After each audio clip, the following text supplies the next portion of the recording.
Welcome to all. ഇന്ന് നമ്മള് capital സ്ട്രക്ചറിന്റെ വേറൊരു തിയറിയാണ് പറയണത്. Modigliani and Miller theory. ഇത് ഫ്രാങ്കോ മോഡിഗ്ലിയാനി ആൻഡ് മെർട്ടോൺ മില്ലർ എന്ന് പറഞ്ഞ രണ്ടാളുകളാണിത് പ്രൊപ്പൗണ്ട് ചെയ്തിരിക്കുന്നത്. ഇതിന് രണ്ട് വ്യൂവിലാണ് ക്യാപിറ്റൽ സ്ട്രക്ചറിനെ കാണുന്നത്. അതായത് കോർപ്പറേറ്റ് ടാക്സ് ഇല്ലെങ്കിൽ എന്താണ് ക്യാപിറ്റൽ സ്ട്രക്ചറിന്റെ അവസ്ഥ, അതുപോലെ കോർപ്പറേറ്റ് ടാക്സ് ഉണ്ടെങ്കിൽ എന്താണ് അവസ്ഥ എന്നുള്ളതാണ് സംഭവം. ഇവിടെ MM തിയറി എന്നാണത് ചുരുക്കത്തിൽ പറയാം. MM തിയറി രണ്ട് അപ്രോച്ച് ആണ് സ്വീകരിച്ചിരുന്നത്. ഫസ്റ്റ് വൺ ആണ് in the absence of corporate tax.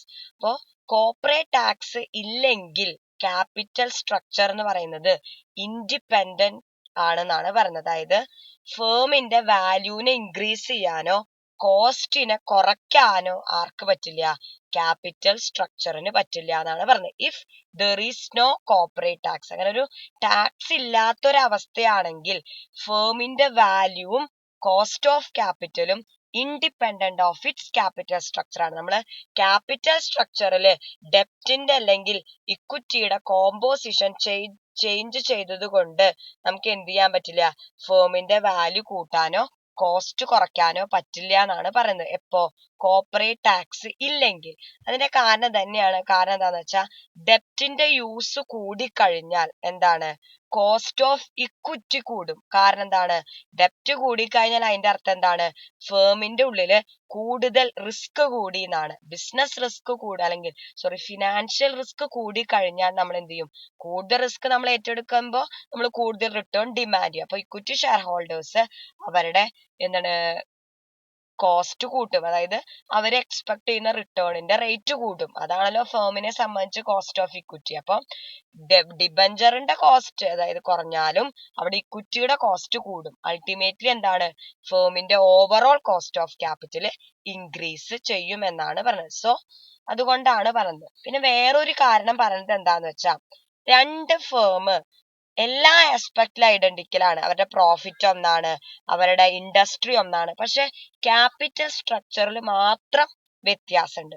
അതുകൊണ്ട് ഫേമിന് മാർക്കറ്റ് വാല്യൂ കൂട്ടാനായിട്ട് പറ്റില്ല. കാരണം എന്താന്ന് വെച്ചാൽ അങ്ങനെ എല്ലാ കാര്യത്തിലും ഐഡന്റിക്കലാണ്. പക്ഷെ എന്താണ്? ക്യാപിറ്റൽ സ്ട്രക്ചറിൽ വ്യത്യാസമുള്ളത് കൊണ്ട് മാത്രം ഒരു ഫേമിന്റെ വാല്യൂ കൂടുതലാണ്, മറ്റൊരെണ്ണത്തിന്റെ വാല്യൂ കുറവാണ്. അതായത് ഒരെണ്ണത്തിന്റെ മാർക്കറ്റ് പ്രൈസ് കൂടുതലാണ്, ഒരെണ്ണത്തിന്റെ മാർക്കറ്റ് പ്രൈസ് കുറവാണ്. അപ്പൊ എന്താണ്? ആളുകൾക്ക് എന്തുണ്ടാവും? പ്രൈസ് കുറവുള്ള ഷെയർ മേടിച്ചിട്ട് കൂടുതലുള്ള ഷെയർസ് സെല്ല് ചെയ്യാനുള്ള ഒരു ടെൻഡൻസി. അപ്പൊ എന്താണ്? പ്രൈസ് കൂടുതലാവുന്ന ഷെയർസ് അവരെന്ത് ചെയ്യും? സെൽ ഓഫ് ചെയ്യാനായിട്ട് തുടങ്ങും. കാരണം എന്നിട്ട് എന്ത് ചെയ്യും? അതുപോലത്തെ ഒരു ഫേം തന്നെയാണ്, നമുക്ക് കുറച്ച് പൈസക്ക് ആ ഷെയർ കിട്ടുകയും ചെയ്യും. അപ്പൊ നമ്മൾ എന്ത് ചെയ്യും? ആ പ്രൈസ് കുറവുള്ള ഷെയർ മേടിക്കും. അപ്പൊ അങ്ങനെ ആവുമ്പോ എന്ത് ചെയ്യും? പ്രൈസ് കൂടുതലുള്ള ഷെയറിന്റെ ഡിമാൻഡ് കുറയും. കാരണം ആളുകൾ സെല്ല് ചെയ്യാണ് in order to make capital gain. അപ്പൊ അതിന്റെ സപ്ലൈ കൂടും. അപ്പൊ ആ കൂടിയ വാല്യൂ എന്തായും? കുറയും. മറ്റോടത്ത് പ്രൈസ് കുറവുള്ള ഷെയർസ് ആളുകൾ കൂടുതൽ മേടിക്കുമ്പോ എന്താണ്? അതിന്റെ ഡിമാൻഡ് കൂടും, അതിന്റെ പ്രൈസ് കൂടും. അപ്പൊ രണ്ടും വീണ്ടും ഒരുപോലെ തന്നെ പ്രൈസ്ഡ് ആവും. അതാണ് പറയുന്നത്. അപ്പൊ അത് ആർബിട്രേജ് പ്രോസസ് എന്നാണ് പറയുക. അതായത് എന്താണ്? രണ്ട് ഫേം എല്ലാ ആസ്പെക്റ്റിലും സെയിം ആണ്, പക്ഷെ അവര് മാർക്കറ്റ് പ്രൈസിൽ മാത്രമാണ് അല്ലെങ്കിൽ മാർക്കറ്റ് വാല്യൂവിൽ മാത്രമാണ് വ്യത്യാസം ഉള്ളെങ്കിൽ പീപ്പിളിന് എന്തുണ്ടാവും? കൂടുതൽ പ്രൈസ് ഉള്ള ഷെയർസ് വിറ്റിട്ട് കുറച്ചു പ്രൈസ് ഉള്ള ഷെയർ മേടിക്കാനുള്ള ടെൻഡൻസി ഉണ്ടാവും. അതാണ്. അപ്പൊ ആർബിട്രേജ് പ്രോസസ്സും നടക്കുന്നത് കാരണം അവിടെ ടാക്സ് ഇല്ല. അപ്പൊ ക്യാപിറ്റൽ ഗെയിൻ ടാക്സ് അവർക്ക് കൊടുക്കണ്ട. വിറ്റ് കഴിഞ്ഞാൽ കിട്ടുന്ന ഫുൾ എന്താണ്? അവരുടെ അഡ്വാൻറ്റേജ് ആണ്. സോ അങ്ങനെ ആർബിട്രേജ് പ്രോസസ്സിൽ അവർ ഇൻവോൾവ് ആയിട്ട് എന്താണ്? ഓട്ടോമാറ്റിക്കലി വാല്യൂ കുറയും എന്നാണ് പറയുന്നത്. സോ ഇങ്ങനെ ഡെപ്റ്റ് കൂടിയത് കൊണ്ട് മാത്രം ഒരു ഫേമിന് അതിന്റെ വാല്യൂ ഇൻക്രീസ് ചെയ്യാൻ പറ്റില്ല എന്നാണ് പറയുന്നത്. ക്ലിയർ ആയെന്ന് വിചാരിക്കുന്നു. അതിന് കുറച്ച് അസംഷൻസ് ഉണ്ട്. പെർഫെക്റ്റ് ക്യാപിറ്റൽ മാർക്കറ്റ്, അവിടെ പെർഫെക്റ്റ് ക്യാപിറ്റൽ മാർക്കറ്റ് ആയിരിക്കണം.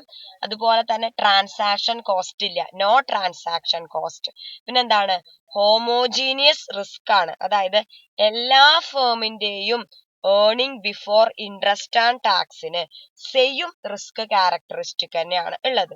അതുപോലെ തന്നെ എന്താന്ന് വെച്ചാൽ ഏർണിംഗ് എല്ലാ പ്രോഫിറ്റും എന്താണ് ഷെയർ ഹോൾഡേഴ്സിന് ഡിസ്ട്രിബ്യൂട്ട് ചെയ്ത് കൊടുക്കുകയാണ്. അതായത് there is no retained earning. പിന്നെ വരുന്ന എന്താണ്, അവിടെ കോർപ്പറേറ്റ് ടാക്സ് ഇല്ലേ. ഈ അസംഷൻസ് ഒക്കെ നടന്നാൽ മാത്രമാണ് ആ പറഞ്ഞതുപോലെ ക്യാപിറ്റൽ സ്ട്രക്ചർ വാല്യൂവിനെ എഫക്ട് ചെയ്യാതിരിക്കുള്ളൂ. എന്തൊക്കെയാണ്? Perfect capital market, no transaction cost, there is no homogeneous risk, പിന്നെ വരുന്നത് എന്താണ്, constant business risk, no retained earning, no corporate tax. അപ്പൊ ഈ അസംഷൻസ് പഠിക്കണം. അപ്രോച്ച് എക്സാമിന് തിയറി എഴുതാൻ ചോദിക്കാറുണ്ട്. പിന്നെ നമ്മൾ കോർപ്പറേറ്റ് ടാക്സ് ഇല്ലാത്തൊരു കേസാ പറഞ്ഞത്. ഇനി കോർപ്പറേറ്റ് ടാക്സ് ഉണ്ടെങ്കിലോ ന്റെ അപ്രോച്ച് മാറി. ഇവിടെ പറയുന്നത് കോർപ്പറേറ്റ് ടാക്സ് ഉള്ള ഒരു എക്കണോമിയിലാണെങ്കിൽ എന്താണ്, ക്യാപിറ്റൽ സ്ട്രക്ചർ റെലവെന്റ് ആണെന്നാണ് അർത്ഥം. കാരണം എന്താന്ന് വെച്ചാൽ നമുക്ക് ഈ ഡെപ്റ്റിന്റെ കോസ്റ്റ് എന്ന് പറഞ്ഞ എന്താണ്, ഒരു ടാക്സ് ഡിഡക്റ്റബിൾ ഐറ്റം ആണ്. So we can reduce the tax, so our profit will be increased. അതുപോലെ തന്നെ ആർബിട്രേജ് പ്രോസസ്സിൽ ഒരുപാട് ഇൻവോൾവ് ചെയ്യാനും പറ്റില്ല. കാരണം എന്താണ്, ക്യാപിറ്റൽ ഗെയിനിന് അവിടെ ടാക്സ് കൊടുക്കേണ്ടി വരും. അപ്പൊ ഒരുപാട് ക്യാപിറ്റൽ ഗെയിൻ ഉണ്ടാക്കിയാൽ നമുക്ക് ഗെയിനിനെക്കാട്ടിലും കൂടുതൽ ടാക്സ് കൊടുക്കേണ്ട ഒരു അവസ്ഥ ഉണ്ടാവും. അപ്പൊ അത് കാരണം ആളുകൾ കൂടുതൽ എന്ത് ചെയ്യില്ല, ആർബിട്രേജ് പ്രോസസ്സിൽ ഇൻവോൾവ് ചെയ്യില്ല. സോ കോർപ്പറേറ്റ് ടാക്സ് ഉണ്ടെങ്കിൽ ഫേമിന്റെ വാല്യൂവും എന്താണ്, ഓവറോൾ കോസ്റ്റ് ഓഫ് ക്യാപിറ്റലിനെയും ഇൻഫ്ലുവൻസ് ചെയ്യാൻ ആർക്ക് പറ്റും, ക്യാപിറ്റൽ സ്ട്രക്ചറിന് പറ്റുമെന്നാണ് പറയുന്നത്. ഇതിന്റെ ഒക്കെ ബേസിൽ വാല്യൂ ഓഫ് ഫേം അപ്രോച്ച് പ്രകാരം കാൽക്കുലേറ്റ് ചെയ്യാനുള്ള ഫോർമുലയാണ് അൺലിവേർഡ് ഫേം. അതായത് ഡെപ്റ്റ് ഉപയോഗിക്കാത്ത ഒരു ഫേം ആണെങ്കിൽ earning before interest and tax into 1 - t divided by KE, അങ്ങനെയാണ് കണ്ടുപിടിക്കുക. Value of levered firm, levered എന്ന് പറയുന്നത് ഡെപ്റ്റ് ഉപയോഗിച്ചിട്ടുണ്ട് ക്യാപിറ്റലിൽ, അതിന്റെ വാല്യൂ എന്ന് പറയുന്നത് value of unlevered firm plus amount of ഡെപ്റ്റ് ആയിരിക്കും. അപ്പൊ എന്താണ്, ഇത് പ്ലസ് വേറെ എന്തോ ഒരു എമൗണ്ടും കൂടി വാല്യൂവിൽ ആഡ് ആവും. So value of levered firm കൂടുതലായിരിക്കും. സോ നമുക്ക് തിയറി പ്രകാരം പ്രോബ്ലം ചെയ്യാൻ വേണ്ടിയിട്ട് വാല്യൂ ഓഫ് അൺലിവേർഡ് ഫേം ആണ് ആദ്യം കണ്ടുപിടിക്കുക. എങ്ങനെ, earning before interest and tax into 1 - t by KE.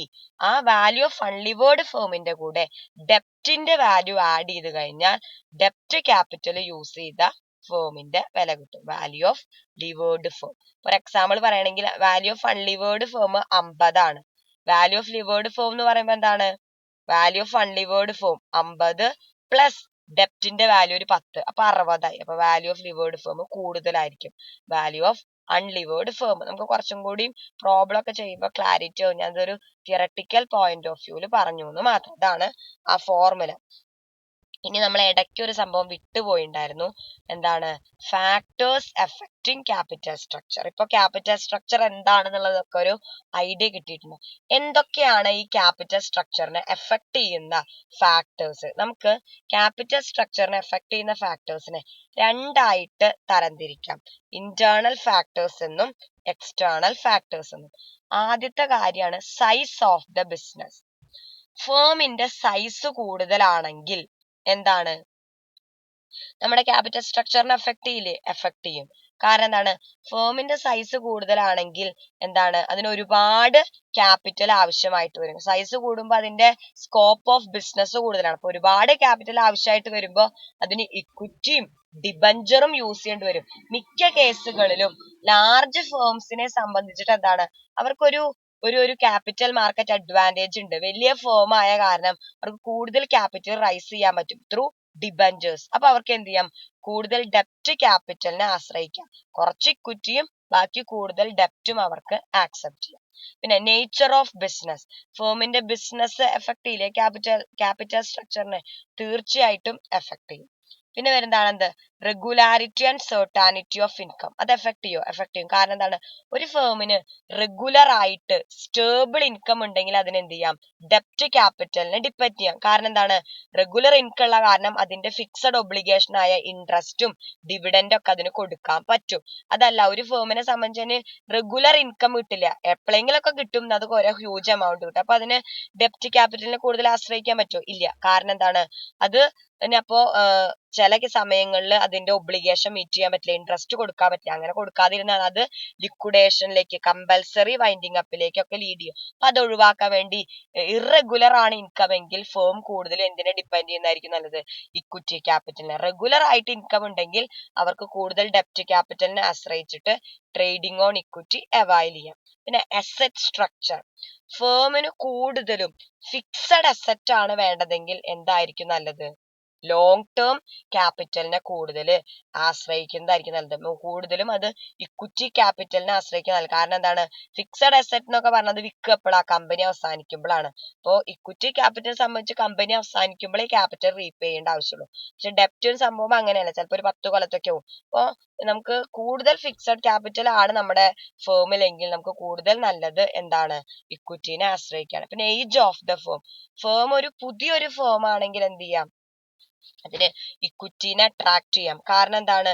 ഇപ്പൊ അതിനൊരു ഒരു ബേസ് ആയിട്ടില്ല. അപ്പൊ അതിന്റെ സോഴ്സ് ഓഫ് ക്യാപിറ്റൽ എന്ന് പറഞ്ഞ ഇക്വിറ്റി തന്നെയായിരിക്കും. പെട്ടെന്ന് ആളും കടം കൊടുക്കില്ല, കാരണം അതിനെ കുറിച്ച് ആർക്കും അറിയില്ല. കൂടുതലും വെഞ്ചർ ക്യാപിറ്റൽ കൂടുതലായിരിക്കും സോഴ്സ്. പിന്നെ desire to retain control, control നമ്മുടെ കയ്യിൽ വെക്കണം, മാനേജ്മെന്റിന്റെ കയ്യിൽ തന്നെ വെക്കണം എന്ന് ആഗ്രഹിക്കുന്നവർ എന്താ നല്ലത്? കൂടുതൽ ഇക്വിറ്റി ഇഷ്യൂ ആണോ? അല്ല. കൂടുതൽ ഇക്വിറ്റി ഇഷ്യൂ ചെയ്ത് കഴിഞ്ഞാൽ കൂടുതൽ ഔട്ട്സൈഡേഴ്സ് ഉണ്ടാവും, ഷെയർ ഹോൾഡേഴ്സ്. അപ്പോൾ കൺട്രോൾ ഡൈല്യൂട്ട് ആയിട്ട് പോകും. അങ്ങനെ കൺട്രോൾ റീറ്റൈൻ ചെയ്യണം എന്നാണ് ആഗ്രഹമെങ്കിൽ നമ്മൾ എന്ത് ചെയ്യാൻ നല്ലത്? ഡിബഞ്ചേഴ്സ് അല്ലെങ്കിൽ പ്രിഫറൻസ് ഷെയർസ് ഇഷ്യൂ ആണ്. അപ്പൊ എന്താണ്? അവിടെ പ്രിഫറൻസ് ഷെയർസിനും ഡിബഞ്ചേഴ്സിനും ഒന്നും വോട്ടിംഗ് റൈറ്റ് ഇല്ല. അപ്പൊ കൺട്രോള് നമുക്ക് സാധാ പോലെ തന്നെ മെയിൻറ്റെയിൻ ചെയ്യാം. പിന്നെ എന്താണ്? Future plans. ഫ്യൂച്ചർ പ്ലാൻസ് എന്ന് പറഞ്ഞാൽ എന്താണ്? ഡൈവേഴ്സിഫിക്കേഷൻ, അതുപോലെ ഇംപ്രൂവ്മെന്റ്, എക്സ്പാൻഷൻ. അങ്ങനെയാണെങ്കിൽ നമ്മൾ എന്താ നല്ലത്? ഡെപ്റ്റ് ക്യാപിറ്റൽ ഇഷ്യൂ എന്ന് നല്ലതായിരിക്കും. കാരണം എന്താണ്? അപ്പൊ അങ്ങനെ അപ്പൊ അതെന്താണ്? ഡെപ്റ്റ് ഇഷ്യൂ ചെയ്താൽ ഒരു ഇതുണ്ടാവും. അപ്പൊ കൂടുതൽ ഇക്വിറ്റി ഇഷ്യൂ ചെയ്യാത്ത എന്താണ്? ഫേമിനെ കുറിച്ചിട്ട് നല്ലൊരു പ്രോസ്പെക്ട് അവരുടെ ഷെയർ ഹോൾഡേഴ്സിന് ഉണ്ട്. അതുകൊണ്ടാണ് അവര് എന്താണ് ഡെപ്റ്റ് ഇഷ്യൂ ചെയ്തിട്ട് ഓണർഷിപ്പ് ഡൈല്യൂട്ട് ചെയ്യാനായിട്ട് സമ്മതിക്കാത്തതെന്ന് ഉള്ളൊരു വ്യൂ വരും. പിന്നെ ഓപ്പറേറ്റിംഗ് റേഷ്യോ, ഒരു കമ്പനിയെ സംബന്ധിച്ച് ഓപ്പറേറ്റിംഗ് റേഷ്യോ എന്ന് പറഞ്ഞാൽ എന്താണ്? എക്സ്പെൻസ് ടു പ്രോഫിറ്റ് ആണ്. കൂടുതൽ എക്സ്പെൻസ് ആണെങ്കിൽ ഏറ്റവും നല്ലത് ഇക്വിറ്റിനെ ഡിപ്പെൻഡ് ചെയ്യുക, കാരണം അവിടെ ഒരു പെർമനന്റ് ഒബ്ലിഗേഷൻ ഇല്ല. പിന്നെ trading on equity, trading on ഇക്വിറ്റിയുടെ അഡ്വാൻറ്റേജ് എടുക്കണമെങ്കിൽ, ട്രേഡിംഗ് ഓൺ ഇക്വിറ്റി എന്ന് പറഞ്ഞാൽ എന്താണ്? നമ്മുടെ ക്യാപിറ്റൽ സ്ട്രക്ചറിൽ ഡെപ്റ്റ് ക്യാപിറ്റൽ എംപ്ലോയ് ചെയ്തിട്ട് ഏർണിംഗ് പെർ ഷെയർ എൻഹാൻസ് ചെയ്യുന്ന പ്രോസസ്സിനെയാണ് നമ്മൾ എന്ത് പറയുന്നത്? ട്രേഡിംഗ് ഓൺ ഇക്വിറ്റി എന്ന് പറയുന്നത്. അങ്ങനെ ഒരു ഇത് എടുക്കണമെങ്കിൽ വി ഹാവ് ടു ഇൻക്ലൂഡ് ഡെപ്റ്റ് ക്യാപിറ്റൽ. പിന്നെ period and purpose of finance, നമ്മുടെ ഫിനാൻസ് എന്ന് പറയുന്നത് ലോങ് പീരീഡിലേക്കാണ്. അതിന്റെ പർപ്പസ് എന്ന് പറയുന്നത് കമ്പനിയുടെ ബേസ് ഉണ്ടാക്കിയെടുക്കാൻ വേണ്ടിയിട്ടാണ്, അല്ലെങ്കിൽ ഫിക്സഡ് ക്യാപിറ്റൽ അക്വയർ ചെയ്യാനൊക്കെ ആണെങ്കിൽ എപ്പോഴും നല്ലത് ഏതാണ്? ഇക്വിറ്റി ക്യാപിറ്റൽ ആണ്. അതല്ല വർക്കിംഗ് ക്യാപിറ്റലിന്റെ റിക്വയർമെന്റ് മീറ്റ് ചെയ്യാനൊക്കെ ആണെങ്കിൽ എപ്പോഴും നല്ലത് എന്താണ്? ഡെപ്റ്റ് ക്യാപിറ്റൽ ആണ്. അപ്പൊ ഇത്രയും കാര്യങ്ങൾ നമ്മൾ ക്യാപിറ്റൽ സ്ട്രക്ചറിനെ ഇന്റേണലി എഫക്ട് ചെയ്യുന്ന ഫാക്ടേഴ്സ് ഉണ്ട്. ഇനി അടുത്താണ് എക്സ്റ്റേണൽ ഫാക്ടേഴ്സ്. ഫസ്റ്റ് വരുന്നതാണ് ക്യാപിറ്റൽ മാർക്കറ്റ് കണ്ടീഷൻ. നല്ലൊരു ഫേവറബിൾ ക്യാപിറ്റൽ മാർക്കറ്റ്, നമുക്കറിയാം ക്യാപിറ്റൽ മാർക്കറ്റ് ഒരുപാട് സൈക്കിളിലൂടെ കടന്നു പോകുന്ന ഒരു ഇതുണ്ട്. അപ്പോൾ നല്ലൊരു പ്രോസ്പെരിറ്റി ഒക്കെ ആണെങ്കിൽ നമുക്ക് എപ്പോഴും എന്താണ്? ഡെപ്റ്റ് കൂടുതൽ കിട്ടും, കാരണം ആളുകളുടെ കയ്യിൽ പണം ഉണ്ട്. സോ വി വിൽ ഗെറ്റ് ഡെപ്റ്റ് വിത്ത് ലെസ് കോസ്റ്റ്. അപ്പൊ നമുക്ക് എന്ത് ചെയ്യാൻ നല്ലത്? ഡെപ്റ്റ് ക്യാപിറ്റൽ റൈസ് ചെയ്യാണ് നല്ലത്. അതല്ല, ഒരു ഡിപ്രഷനിലൊക്കെ ആണെങ്കിൽ എപ്പോഴും ഇക്വിറ്റി ക്യാപിറ്റലിലൂടെ ഫിനാൻസ് ചെയ്യാണ് നല്ലത്. പിന്നെ നേച്ചർ ഓഫ് ഇൻവെസ്റ്റേഴ്സ്, അതായത് നമ്മുടെ ഇൻവെസ്റ്റേഴ്സ്, അതായത് നമ്മുടെ എക്സിസ്റ്റിംഗ് ഷെയർ ഹോൾഡേഴ്സിന്റെ നേച്ചർ അനുസരിച്ച് അവര് കൺട്രോൾ റീറ്റൈൻ ചെയ്യാൻ ആഗ്രഹിക്കുന്നവരാണ്. അവര് എന്താണ്? റീറ്റൈൻഡ്, അവർക്ക് എന്താണ് ഡിവിഡൻഡ് ഒന്നും വേണ്ട, അതൊക്കെ റീറ്റൈൻ ചെയ്തോളൂ എന്നുള്ള ഒരു ആറ്റിറ്റ്യൂഡ് ആണെങ്കിൽ എന്താണ്? പിന്നെ കൂടുതൽ ഇക്വിറ്റി അവർ റൈസ് ചെയ്യേണ്ട, അവർക്ക് ആവശ്യമുള്ള റിക്വയർമെന്റ് ഡെപ്റ്റിലൂടെ മീറ്റ് ചെയ്താൽ മതി. പിന്നെ സ്റ്റാറ്റ്യൂട്ടറി റിക്വയർമെന്റ്, നമുക്കറിയാം ഇപ്പോൾ ഒരുപാട് ഒരു ഫേം കുറെ കടം മേടിക്കാനും പാടില്ല, അത് നമ്മുടെ ലീഗൽ റിക്വയർമെന്റ് ആണ്. അപ്പൊ അതിനെ മീറ്റ് ചെയ്യുന്ന രീതിയിൽ വേണം നമ്മൾ എപ്പോഴും ക്യാപിറ്റൽ സ്ട്രക്ചർ ഡിസൈൻ ചെയ്യുക. അതുപോലെ ടാക്സേഷൻ പോളിസി, എപ്പോഴും നമ്മുടെ ക്യാപിറ്റൽ സ്ട്രക്ചറിൽ ഒരു എലമെന്റ് ഓഫ് ഡെപ്റ്റ് ഉള്ളത് നല്ലതാണ്. അപ്പൊ we can avail the tax advantage. പിന്നെ പോളിസീസ് ഓഫ് ഫിനാൻഷ്യൽ ഇൻസ്റ്റിറ്റ്യൂഷൻ, അതായത് നമ്മൾ ലോങ് ടേം ലോൺ ഒക്കെ എടുത്തിട്ടുണ്ടാവും. അപ്പൊ ഫിനാൻഷ്യൽ ഇൻസ്റ്റിറ്റ്യൂഷൻസ് എഗ്രിമെന്റ് വെച്ചിട്ടുണ്ടാവും, ഇത്ര കൊല്ലത്തേക്ക് ഇനി ഇക്വിറ്റി ഇഷ്യൂ ആനായിട്ട് പാടില്ല. അങ്ങനെ ഇക്വിറ്റി ഇഷ്യൂ ആണെങ്കിൽ it has to be offered to us first. അപ്പൊ അങ്ങനെയുള്ള കണ്ടീഷൻസ് ഒക്കെ വെച്ചിട്ട്. പിന്നെ കോസ്റ്റ് ഓഫ് ഫിനാൻസിങ്, നമ്മൾക്ക് ഓൾറെഡി നല്ല കോസ്റ്റ് ഉണ്ട്, പക്ഷെ വി റിക്വയർ അഡീഷണൽ ക്യാപിറ്റൽ എങ്കിൽ എപ്പോഴും നല്ലത് ഏതാണ്? ഡെപ്റ്റ് ക്യാപിറ്റൽ ആണ്. കാരണം ഡെപ്റ്റ് ക്യാപിറ്റലിന്റെ ഇൻട്രസ്റ്റ് അല്ലെങ്കിൽ കോസ്റ്റ് എന്ന് പറയുന്നത് ലെസ് ആണ് കമ്പയർഡ് ടു ഇക്വിറ്റി ക്യാപിറ്റൽ. പിന്നെ എക്കണോമിക് ഫ്ലക്ച്വേഷൻ, അത് നേരത്തെ പറഞ്ഞ ബിസിനസ് സൈക്കിൾ ആണ്, വളരെ ഫ്ലക്ച്വേറ്റിംഗ് ആണ്. എപ്പോഴും അൺസർട്ടൈൻ ആണെങ്കിൽ നമ്മൾ എപ്പോഴും ഡിപ്പെൻഡ് ചെയ്യുന്നത് ഇക്വിറ്റി ക്യാപിറ്റലിനാണ്. Because equity capital does not raise any fixed obligation to us. We can we don't have any fixed obligation. If we have profit, we can settle them, otherwise we can continue.